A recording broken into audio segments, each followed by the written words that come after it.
मिरजेत अंमली पदार्थ विरोधी कारवाई 43,000 रुपयांच्या गांजासह एकास केली जेरबंद. महात्मा गांधी पोलीस ठाण्याची कारवाई. नशामुक्त भारत अभियानाअंतर्गत सांगली जिल्हा पोलिसांच्या अंमली पदार्थ विरोधी मोहिमेला मोठे यश आले आहे.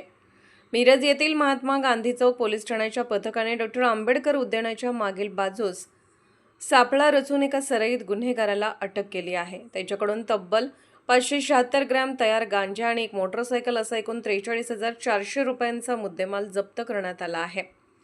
खलीद रियाज मोमीन वय 34 राहणार अमर टॉकीज समोर ख्वाजा झोपडपट्टी मिरज जिल्हा सांगली असे अटक करण्यात आलेल्या आरोपीचे नाव आहे.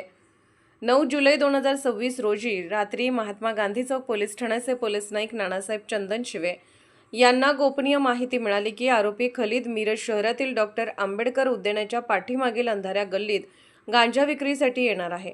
प्रभारी सहाय्यक पोलीस निरीक्षक संदीप शिंदे यांच्या मार्गदर्शनाखाली पोलीस उपनिरीक्षक विश्वजित गाडवे, अभिजित धनगर, सचिन कुंभार, सर्जेराव पवार यांच्या पथकाने पंचांसह रात्री 21:40 वाजण्याच्या सुमारास तिथे सापळा रचून जेरबंद केले.